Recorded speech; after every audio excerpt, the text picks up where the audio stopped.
ഉദയ ഉഗ്രനൊരു climax കിട്ടും പറഞ്ഞു. അത് ഉഗ്രനാണോ എന്നൊക്കെ ഓഡിയൻസ് അല്ലേ തീരുമാനിക്കുന്ന റഫീഖെ. എന്നാലും ഉദയനൊരു കണക്കൂട്ടിലൊക്കെ ഉണ്ടാവുമല്ലോ. എന്നാ ഷൂട്ടിംഗ് തുടങ്ങണേ? ആദ്യം വേണ്ടതൊരു പ്രൊഡ്യൂസറല്ലേ. ആരെയും കോണ്ടാക്ട് ചെയ്തില്ലേ? റഫീഖെ, പുരനിറഞ്ഞു നിൽക്കുന്ന ഒരു പെണ്ണിനെ പോലെ അസിസ്റ്റന്റ് ഡയറക്ടർ, പ്രൊഡ്യൂസർ എന്ന് പറയുന്ന ചെറുക്കം വന്ന് പെണ്ണിനെ താണും ചെരിഞ്ഞുമൊക്കെ നോക്കും. ഇഷ്ടപ്പെട്ടാലേ കല്യാണം നടക്കും. ഇഷ്ടപ്പെടും ഉദയ. അന്ധകൂപത്തിൽ കിടക്കുന്ന മലയാള സിനിമയെ കരകയറ്റാൻ ഉദയനെ പോലുള്ളവർ വന്നേ പറ്റൂ. അന്ധകൂപം എന്ന് പറഞ്ഞപ്പോഴേക്കും അന്ധകൂപം അറിഞ്ഞു. GK നായരുടെ അടുത്ത പടത്തിൽ ഞാനാ സെക്കൻഡ് ഹീറോ. 2 ഫൈറ്റും 1 പാട്ടും. സീനുകളും സംഭാഷണമൊന്നും ഇല്ലേ? അല്ല, സീനിന് പുറമേയുള്ള കാര്യമാണ് പറഞ്ഞത്. മെമ്മറി നിറക്കി ഇവിടെ ആയിരിക്കാൻ തട്ടുന്നത്. അല്ല, എപ്പോഴാ ഷൂട്ടിംഗ്? അതാണ് പ്രശ്നം. 2 മാസം കഴിയും. അതുവരെ അല്ല, അഡ്വാൻസ് 2 ആഴ്ചക്കകത്ത് കിട്ടും. അത് എത്രയും വേഗം കിട്ടുന്ന എല്ലാവർക്കും നല്ലത്. ഉദയന്റെ പടത്തിൽ നായകനായിട്ട് ആരെയാണ് ഉദ്ദേശിക്കുന്നത്? അത് മിക്കവാറും പ്രസാദ് ചന്ദ്രനായിരിക്കും.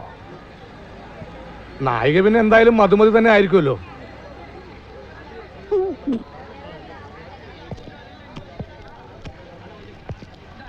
അതെ ഉദയ, ഞാൻ വേറെ ഉദ്ദേശിച്ച് ചോദിച്ചതല്ല. മധുമതിക്ക് പല മാർക്കറ്റ് ഉണ്ടല്ല, ഉദയന് പരിചയമുണ്ട്. അങ്ങനെ മാർക്കറ്റും പരിചയമുള്ള വേറെ ആരും മലയാളത്തിലില്ലേ? ഇന്നിപ്പോ ഏറ്റവും നന്നായിട്ട് അഭിനയിക്കുന്ന ഹീറോയിൻ ആരാന്ന് ചോദിച്ചാ സുഹൃത്തുക്കളെ എന്നെ ഇങ്ങനെ ഗോസിപ്പ് പഠിച്ചിറക്കിയ പുറത്തുള്ളവരെ നമ്മളെന്ത് പറയും? സത്യമായിട്ട് ഞാൻ ദുരുദ്ദേശത്തിൽ പറഞ്ഞതല്ല ഉദയ. റഫീഖിനറിയാം, ഈ ക്ലൈമാക്സ് എഴുതി കഴിഞ്ഞതിന് ശേഷം എല്ലാ ദിവസവും കാലത്ത് 5 മണിക്കാണ് ഞാൻ എഴുന്നേക്കുന്നത്. ഈ ക്യാമറയുമായിട്ട് അങ്ങ് ഇറങ്ങും. പല പല ലൊക്കേഷൻസും വിഷ്വൽസും ഒക്കെ ഷൂട്ട് ചെയ്യും. കോമ്പസിഷനും ആംഗിൾസും ഒക്കെ മനസ്സിൽ ഫിക്സ് ചെയ്യാൻ. ഉദയഭാനുവിന് ഒരു കാമുകയേ ഉള്ളൂ, സിനിമ. ഒരു ഭാര്യയേ ഉള്ളൂ, സിനിമ. ഇത്രയും കാലമായിട്ട് ഞാനൊരു കല്യാണം കഴിക്കാത്തെന്താ? സിനിമയിലുള്ള എന്റെ ശ്രദ്ധ മാറിപ്പോകുമോ എന്ന് ഭയന്നിട്ട്. ഞാൻ എന്തിനെപ്പോ ചോദിക്കാൻ പോയി? ഒന്ന് ഞാൻ പറയാലോ, മധുമതി ഉദയനോട് ഒരു ഇതുണ്ട്. ഏതുണ്ട്? എന്തുണ്ട്? അല്ല, അങ്ങോട്ടുണ്ടെന്ന് ഞാൻ പറഞ്ഞില്ലല്ലോ. പക്ഷേ തന്റെ സ്ഥാനത്ത് ഞാനായിരുന്നെങ്കിൽ അവളെ കേട്ട് സുഖമായിട്ട് ജീവിച്ചേനെ. താരമായില്ലെങ്കിലും താരത്തിന്റെ ഭർത്താവാകാലോ. താൻ പോയി അവളെ കെട്ടടോ. ഇവിടെ പോയി കെട്ടാൻ അതിന് അവള് സമ്മതിക്കണം. ഞാൻ സമ്മതിപ്പിച്ചേരാ. വിടൂന്നേ. ഇത്രയും ചൂടാവുന്നതിന്റെ മനഃശാസ്ത്രം വെച്ച് നോക്കുമ്പോ ഒന്നുമില്ല. രാജപ്പ വേണ്ട വേണ്ട. ഇതെന്താ കുട്ടികളെ പോലെ? അപ്പഴേ ഉദയ, പടത്തിൽ ഞങ്ങൾക്കൊന്നും വേഷങ്ങൾ കാണുമല്ലോ. ഞാൻ പറഞ്ഞില്ലേ റഫീഖ്, ആദ്യം ഒരു പ്രൊഡ്യൂസർ കത്ത്. കറക്റ്റ്. അങ്ങനെയാണ് ഉദയ. ഞാൻ നേവിയം വരെ പോവാ. 500 രൂപ ചെറിയ വേഷം കിട്ടിയിട്ടുണ്ട്. ആ ശരി, വൈകുന്നേരം കാണാം. പോട്ടേപ്പാ.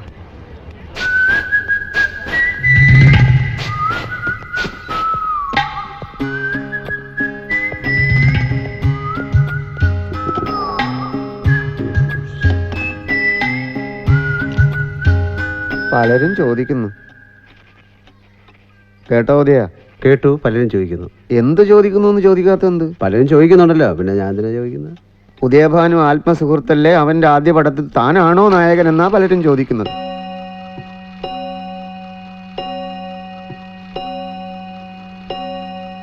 ആ പറഞ്ഞവനെ ഇങ്ങോട്ട് വിളിച്ചോണ്ടാ. അടിച്ചവന്റെ കർണക്കുട്ടി ഞാൻ പൊട്ടിക്കും. തന്റെ പ്രസാദ് ചന്ദ്രനേക്കാൾ നന്നായിട്ട് ഞാൻ അഭിനയിക്കും. അങ്ങനെ കൂടുതലായിട്ട് അഭിനയിക്കുന്ന ആളെ എനിക്ക് വേണ്ട. നിന്റെ കൂടുതൽ അഭിനയം ആ നാട്ടുകവിടാന്നുള്ള പടത്തിൽ ഞാൻ കണ്ടു. ഇവിടെ റേപ്പ് ചെയ്യപ്പെട്ട പെങ്ങളെ നോക്കി ഇങ്ങനെ കാണിക്കുന്നതാണാ ദുഃഖം. അങ്ങനെയൊന്നും ഞാൻ കാണിച്ചിട്ടില്ല. കാണിച്ചു. അങ്ങനെ കാണിച്ചത് കൊണ്ടാണ് ആ പടത്തിൽ 5-6 സീൻ ഉണ്ടായിരുന്നത് ഡയറക്ടർ വെട്ടി 2 ആക്കിയത്. ഞാനതൊന്നും അറിയുന്നില്ലെന്നാണോ നിന്റെ വിചാരം? ഇവിടെ അഭിനയം എന്ന് പറയുന്നത് അതിസൂക്ഷ്മമായി ചെയ്യേണ്ട ഒരു ഹാർട്ട് ഓപ്പറേഷൻ പോലെയാണ്. സ്റ്റാൻസിലോസ്കി പറയുന്നത് തുടങ്ങി. താൻ പറയുന്നത് വള്ളിപുള്ളി തെറ്റാതെ ഞാൻ അഭിനയിച്ചോളാം. അഭിനയം പറഞ്ഞു തരാൻ തനിക്കറിയില്ലെന്ന് താൻ പറയില്ലല്ലോ. അതുകൊണ്ട് കാര്യമില്ലല്ലോ. ഒന്നാമത് എൻ്റെ നായകൻ വളരെ സുന്ദരനാണ്. അതിനല്ലേ മേക്കപ്പ്. മേക്കപ്പിനൊക്കെ ഒരു പരിധിയില്ലടാ. Marlon Brando, Al Pacino, Robert De Niro, Denzel Washington, Laurence Olivier, Paul Muni, Jack Nicholson, Anthony Hopkins, Sanjay Kumar, Ashok Kumar, Naseeruddin Shah, Paresh Rawal തുടങ്ങിയവർ അഭിനയിച്ച പടങ്ങൾ പോയി കാണ്. എന്നിട്ട് അഭിനയം എന്തെന്ന് പഠിക്കേ. ഇല്ലെങ്കിൽ നാട്ടിൽ പോയി വേറെ എന്തെങ്കിലും ജോലി എടുത്ത് കുടുംബം പുലർത്താൻ നോക്ക്. ഇനി എന്റെ പടത്തിൽ ചാൻസ് ചോദിച്ചാണ്ടല്ലോ.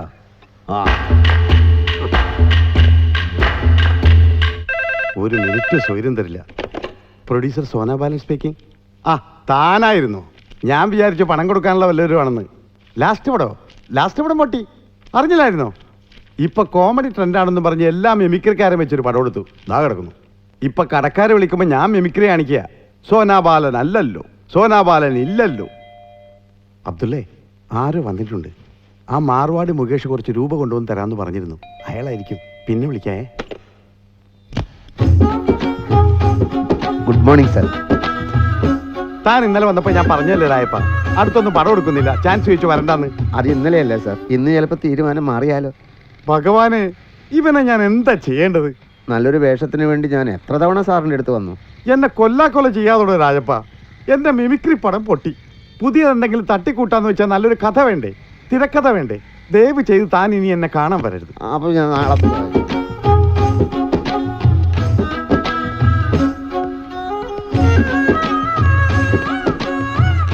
ബാലൻ സാർ ഉടനെ ഒന്നും പടം എടുക്കുന്നില്ല അല്ലേ? അറിഞ്ഞൂടാ. പെട്ടെന്ന് വല്ലതും എടുക്കുകയാണെങ്കിൽ എന്റെ കാര്യം ഒന്ന് ഓർമ്മിപ്പിച്ചേക്കണേ. പിന്നെന്താ, രാവിലെയും ഉച്ചക്കും രാത്രിയും അങ്ങനെ 3 നേരം ഓർമ്മിപ്പിച്ച പോരെ?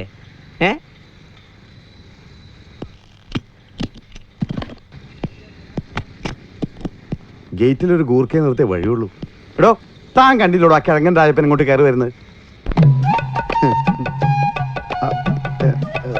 രാജപ്പൻ പോയില്ലേ? കുടിക്കാൻ ചായ മറ്റോ?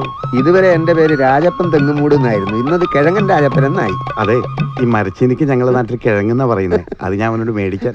അതൊന്നും സാരമല്ല സാറേ. സാറ് പറഞ്ഞ കാര്യം ഞാൻ ചിന്തിക്കുകയായിരുന്നു. സാറിനില്ലാത്തത് കഥയും തിരക്കഥയല്ലേ? ഉഗ്രനൊരു തിരക്കഥ ഞാൻ തന്നാൽ എന്നെ അതിൽ നായകനാക്കും. ഉഗ്രൻ തിരക്കഥ എന്ന് പറഞ്ഞ ചെമ്മീന്റെ തിരക്കഥയോ അതോ പുറപ്പെട്ടിന്റെയോ? കോമഡി പടം എടുത്ത് പൊട്ടിയിട്ട് സാറ് കോമഡി വിട്ടിട്ടില്ലല്ലേ? വായിച്ചു നോക്കിയിട്ട് ഇഷ്ടപ്പെട്ടെങ്കിൽ മാത്രം എടുത്താൽ മതി സാറേ. താൻ എഴുതിയ? കുറെ കാലമായി സാറേ ഞാൻ ഈ കോടമ്പാക്കത്ത് കറങ്ങാൻ തുടങ്ങിയിട്ട്. ഒരെണ്ണം എഴുതാനുള്ള വകുപ്പൊക്കെ എൻ്റെ കയ്യിലുണ്ട്. എടോ, പേരെടുത്ത തിരക്കഥാകൃത്തുകൾ വരെ പേനയും പൂട്ടി വെച്ച് ആകാശത്തേക്ക് നോക്കിയിരിക്കുക. ഈ അവസ്ഥയിൽ എന്ത് എഴുതണമെന്നറിയാതെ ഇരുട്ടി തപ്പുക. അപ്പോഴാ തന്റെ ഒരു രാജാ വണ്ടിയിട്. സാർ ഇതൊന്ന് വായിക്കാനുള്ള സന്മനസ് കാണിക്കും. വണ്ടി വിടറോ സാർ, പ്ലീസ് പ്ലീസ്. ഇതെന്തൊരു പുലിവാലാണ് ഈശ്വര. ഒരു കാര്യം ചെയ്യ്, താനത് എപ്പോഴാണെന്ന് വെച്ചാൽ കൊണ്ടുവന്ന് ഇയാളുടെ അടുത്ത് കൊടുത്താൽ മതി, ഞാൻ വായിച്ചോളാം. ആ വണ്ടിയിട്. അത് മതി. Thank you sir.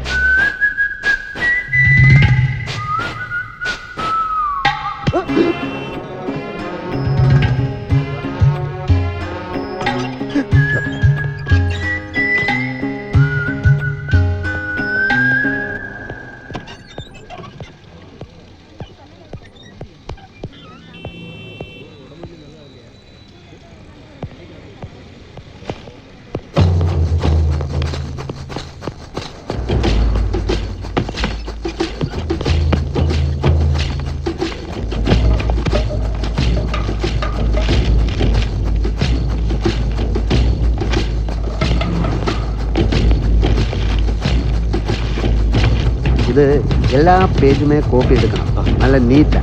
அந்த காப்பி கவர் போட்டு கொடுக்கணும். அது நாளைக்கு போதும். ஆனா ஒரிஜினல் வந்து இப்போ திருப்பி கிடக்கணும்.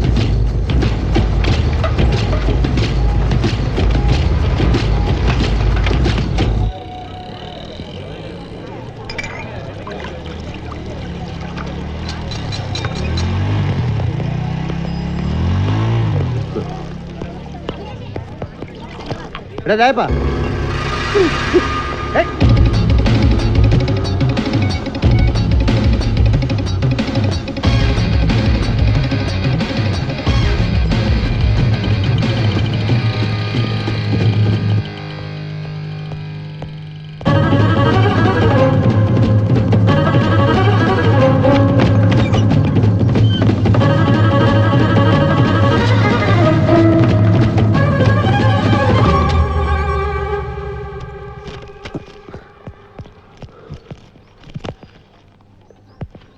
ഞാൻ വിളിച്ചപ്പോൾ താൻ എന്തിനാ ഓടിയത്?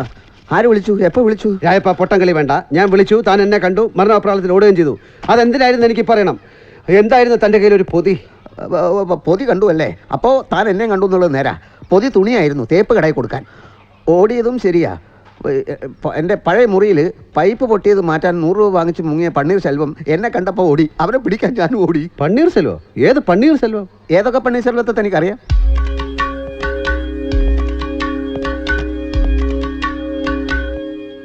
തന്നെ കണ്ടിട്ടാണ് ഞാൻ ഓടിയതെങ്കിൽ ഇപ്പോഴും ഞാൻ ഓടണ്ടേ?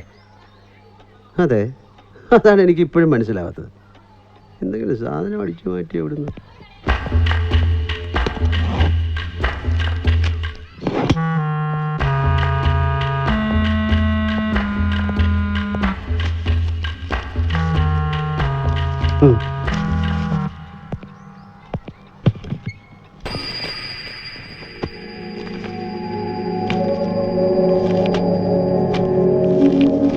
പിന്നെ ഞാനൊരു കാര്യം പറയാൻ മറന്നു.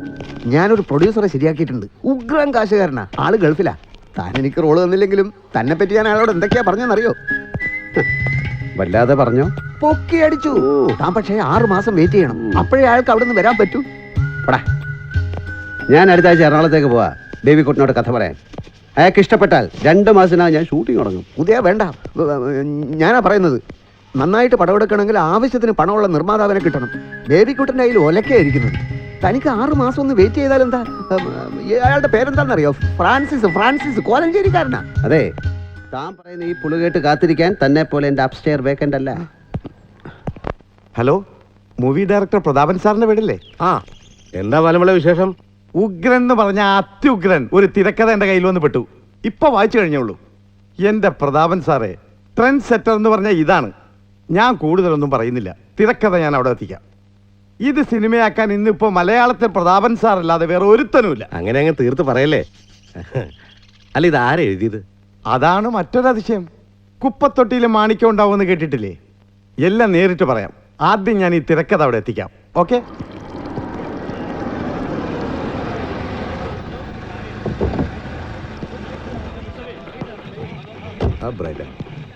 നമസ്കാരം. നമസ്കാരം. വായിച്ചോ? വായിച്ചു. സത്യം പറ ബാലമുള്ള, അഭിനയിക്കാൻ ചാൻസ് കണ്ടു നടക്കുന്ന ആ രാജപ്പനാണോ ഇത് എഴുതിയത്? വിശ്വാസം വരുന്നില്ല അല്ലേ പ്രതാപൻ സാറേ?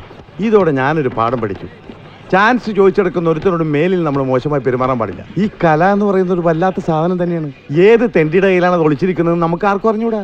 പക്ഷെ ഒരു കാര്യം ഞാൻ പറയാം, അവൻ നായകനായിട്ട് അഭിനയിച്ചാൽ തുടക്കം മുതൽ ഒടുക്കം വരെ ആളുകൾ പോകും. നായകനാക്കിയില്ലെങ്കിൽ അവൻ തിരക്കഥ ഇരുന്ന പ്രശ്നമില്ല. ഓഹോ, ബാക്കി എല്ലാ കഥാപാത്രങ്ങളും നമുക്ക് പ്രഗത്ഭന്മാരെ കൊണ്ട് ജയിക്കാന്നേ.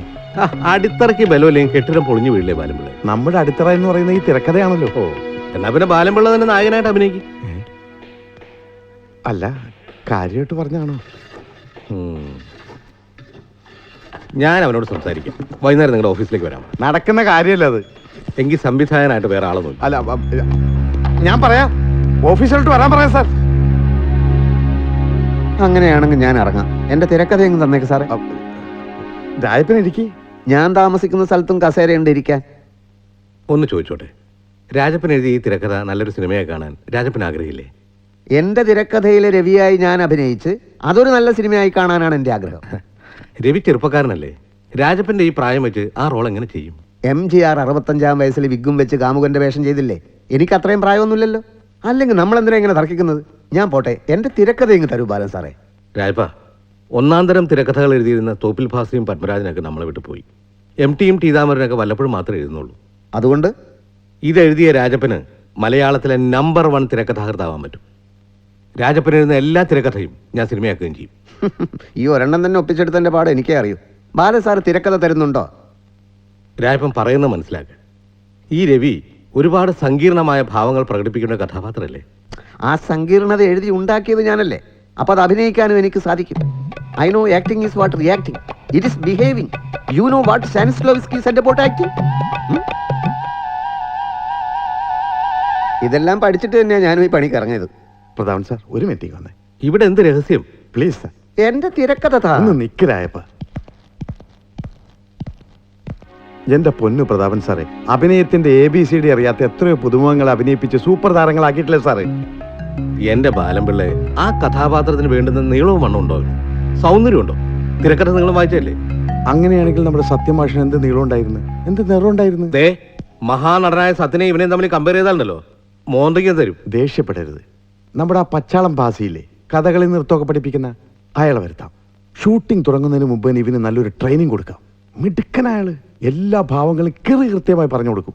എന്നിട്ട് പിന്നെ അങ്ങനെ പ്രതാപൻ സാർ, ആകെപ്പാടെ ഞാൻ കടപ്പെട്ട് നിൽക്കുക. രാജപ്പൻ അഭിനയിച്ചാൽ ഈ പടം ഹിറ്റാവുമെന്ന് എല്ലാ ജ്യോത്സ്യന്മാരും ഒരേ സ്വരത്തിൽ പറയുന്നു. ആണോ? ആ, എന്നാ പിന്നെ ജ്യോത്സ്യന്മാരെ കൊണ്ട് തന്നെ സംവിധാനം ചെയ്യിക്കും. പ്രതാപൻ സാർ സംവിധാനം ചെയ്തില്ലെങ്കിൽ പടം 8 നിലയിൽപ്പെട്ടുവെന്നും ജ്യോത്സ്യന്മാർ പറഞ്ഞേ. ബാലംപിള്ളെ, ഒരു സിനിമ നന്നാവണമെങ്കിൽ അതിലെല്ലാ ഘടകങ്ങളും നന്നാവണം. നിങ്ങൾക്കൊന്നും അതിനെക്കുറിച്ച് ഒരു ബോധമില്ല. ഒരു പ്രാവശ്യത്തേക്ക് ഒരു കോംപ്രമൈസ്. നേര് പറഞ്ഞാൽ അവന് അഡ്വാൻസ് കൊടുക്കാൻ ചെക്ക് എഴുതി പോക്കറ്റിലിട്ടാണ് ഞാൻ വന്നത്. രാഹുകാലത്തിന് മുമ്പ് ഞാനൊന്ന് കൊടുത്തോട്ടെ. ബാലംപിള്ളെ,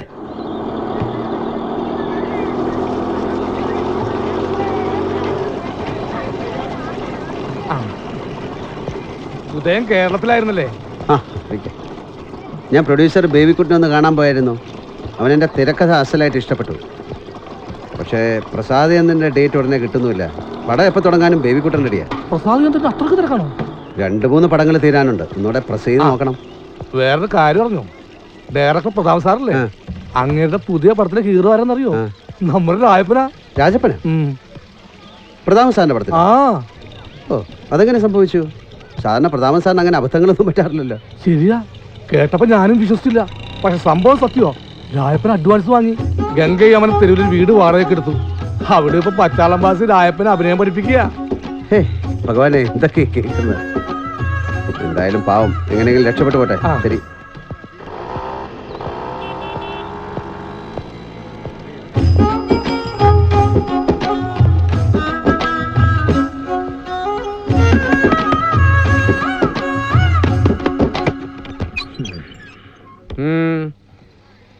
രാജപ്പനെ കാണാനാണെങ്കിൽ അയാൾ ശീർഷാസനത്തിലാണ്. ഞാൻ ഉദയഭാനു, രാജപ്പന്റെ സുഹൃത്താണ്. ഞാൻ പച്ചാളം ഭാസി, രാജപ്പനെ നവരസങ്ങൾ പഠിപ്പിക്കുകയാണ്. ശീർഷാസനം കഴിയട്ടെ, ഞാൻ വെയിറ്റ് ചെയ്യാം. ശീർഷാസനം കഴിഞ്ഞാൽ ഉടൻ പത്മാസനമാണ്. അത് കഴിഞ്ഞാൽ കുക്കുടാസനം, പിന്നെ സർവാംഗാസനം, പിന്നെ മയൂരാസനം. എല്ലാം കഴിഞ്ഞാൽ ശവാസനമാണ്. പിന്നീടാണ് നവരസങ്ങളിലേക്ക് കടക്കുക. കഠിനമായ പഠനമാണത്. വിശദീകരിക്കാം. ശൃംഗാരം, കരുണം, വീരം, രൗദ്രം, ഹാസ്യം, ഭയാനകം, ബീഭത്സം, അത്ഭുതം, ശാന്തം. ഇവയ്ക്ക് പുറമെ ഞാൻ തന്നെ ഗവേഷണത്തിൽ കണ്ടെത്തിയ 4 രസങ്ങൾ വേറെയുമുണ്ട്.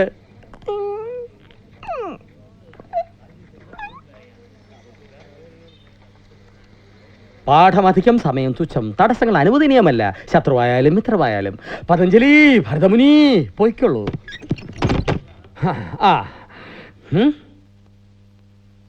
എന്താ ഇത്? ശീർഷാസനത്തിൽ നിന്ന് നേരിട്ട് ശവാസനത്തിലേക്കോ? ബാക്കിയുള്ള ആസനം ഞാൻ പിന്നെ ചെയ്തോളാം. ആരാ വാതിലിൽ മുട്ടിയത്? എന്തോ ഒരു പേര് പറഞ്ഞു. സുഹൃത്താണത്രേ. ഉദയനോ ഭാനുവോ.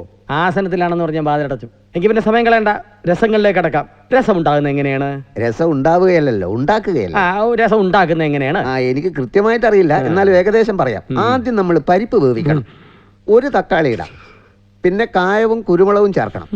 പിന്നെ എണ്ണ ചൂടാക്കിയിട്ട് അതിൽ കടുകും കറിവേപ്പിലയും പിന്നെ വെളുത്തുള്ളിയും മൂപ്പിച്ച് ചേർക്കണം. അത്ര ബുദ്ധിമുട്ടണമെന്നില്ല. രസമുണ്ടാക്കാനുള്ള പൊടി കടയിൽ കിട്ടും, പാക്കറ്റില്. അത് കിട്ടും. മിസ്റ്റർ, ഞാൻ നവരസങ്ങളെ കുറിച്ചാ പറയുന്നത്. ഇയാളൊരു മരിമാടോ. ശൃംഗാരം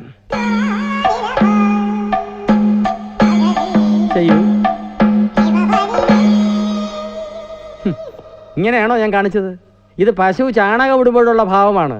ഞാൻ കാണിച്ചതുപോലെ ഒന്നുകൂടെ കാണിക്കൂ. എന്തിനാണോ ശൃംഗാരത്തിന് ശരീരം മുഴുവനിട്ട് ഇളക്കുന്നത്? നാട്യശാസ്ത്രത്തിൽ എന്താ പറഞ്ഞിട്ടുള്ളത്? നാട്യശാസ്ത്രത്തിൽ ഭരതമുനി എന്താ പറഞ്ഞിട്ടുള്ളതെന്ന്? ഏത് ഭരതമുനി, എന്ത് നാട്യശാസ്ത്രം? മംഗലശീലേ രസവിസ്തൃതിക്ക് അംഗം മുഴുവൻ തുണയ്ക്കു വേണ്ട. കവിൾ, പുരികങ്ങൾ, വിശേഷാൽ കണ്ണിണ, ഇവതാൻ വേണം രസമുളവാക്കാൻ. അതുകൊണ്ട് ശരീരം അനക്കാതെ മുഖം കൊണ്ട് നവരസങ്ങൾ ഓരോന്നായി കാണിക്കൂ. ഇനി അടുത്ത് വരൂ.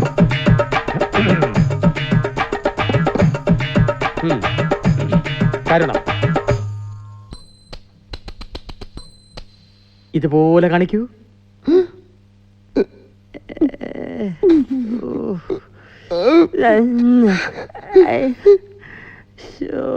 ഗുരുവിനെ പോലെ അത്ര എളുപ്പത്തിൽ എനിക്കിത് ചെയ്യാൻ പറ്റില്ലല്ലോ. എല്ലാ രസങ്ങളും ഉൾക്കൊള്ളാൻ ദയവായി എനിക്ക് അല്പം സമയം തരൂ.